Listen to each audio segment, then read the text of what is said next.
What's your motivation? Is your motivation just to tell a story so you can get, a really good resume reel to move on to somewhere else? Okay, that's fine. But I think for those of us who invest, there is an obligation because this is where you live. And so it's just incumbent, I think, and people may say, well, now you're becoming an activist. Well, no, just because I want this child whose potential I know is there, who was a young Renee. I mean, that's what I tell Al Smith, who, bless his heart, gave me a check one time to help buy some supplies for this school, because I had said that, there was a little girl in that class that reminds me of me when I was that age, and was a little shy, but then, and that did it for him. Once again, the connection of storytelling. And we have to be in those communities long enough to know the people, to be interested in their stories, not just one dimension, but all the sides of it. And then to convince our news directors that this is a story worth telling. Not always just, sitting them in an editorial meeting and say, well, this is what you want to cover, but, raise your hand and say, but this is worth doing. Here's the other side. And what's our obligation? Remember, we're to serve in the public interest, in the interest of the public.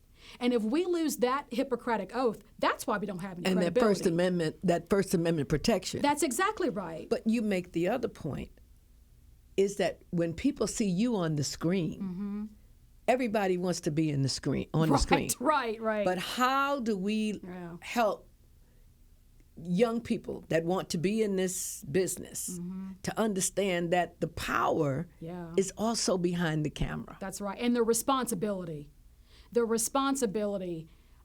Especially as I've grown older. And you're a producer too, so you know. Oh yeah, I mean, I've done it all. I tell people that I started off serving coffee. I've done everything but clean the toilet. I mean, whatever it took to get, to show that I was a hard worker and willing to do whatever. But I think that, to your question, it's not just about you.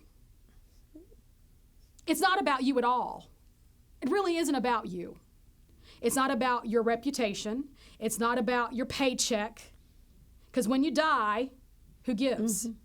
Right? It's about the legacy. I look at what I'm doing, as legacy building. That as a single woman who doesn't have kids of my own, I look at a responsibility, that I have kids to nurture. I have a community to nurture. I think I've even heard Oprah say, the reason why she didn't have kids, is because there's so many other ways she was being a mother, and that maternal responsibility was playing out in a different way.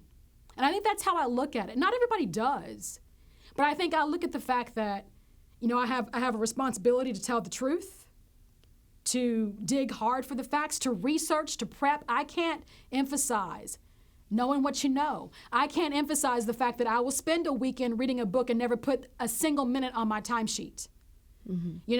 I will say that I will go MC this and go MC that and not be compensated, just because it's important to be in a room with real people who were doing real things, not some highfalutin banquet with this $100 ticket, but to a little banquet for teen moms. And to sit amongst the teen moms who talk about their struggles, being able to afford diapers. So, it's a basic act of humanity. You are a journalist, but you are a human first. And there is an obligation you have. I'm a public servant. That's all I am. There's nothing else that I am. I'm a Christian, black woman, public servant. That's all I want said about me. And that's why I chose to work for a public institution, because I knew what it would give me. But it has given me so much more than I thought. And it's given me the time to go on a Friday to kids and see them and talk to them and inspire them and to show them that, you know what, it doesn't matter your situation. You are far more than where you are. And we've got to show people what they can be, because you can't be what you don't see. And so for me, that, and I know that lots of journalists come into particularly this area. It may not be so much in Louisville, but in Lexington, you know, you get a reporter in here for a couple of years, they're gone. This is a way station to go. It pretty much is. Yeah, Louisville too. Yeah. Because I used to know them. Yeah. I don't know most of them. They're not there long enough. I don't know any of them anymore. You know, I mean, I couldn't name you one. But it shows in their reporting. Yes. It shows in their reporting. They don't know. The disconnect is so obvious because one, you're not saying their name right. You know, two, your facts are all out of whack.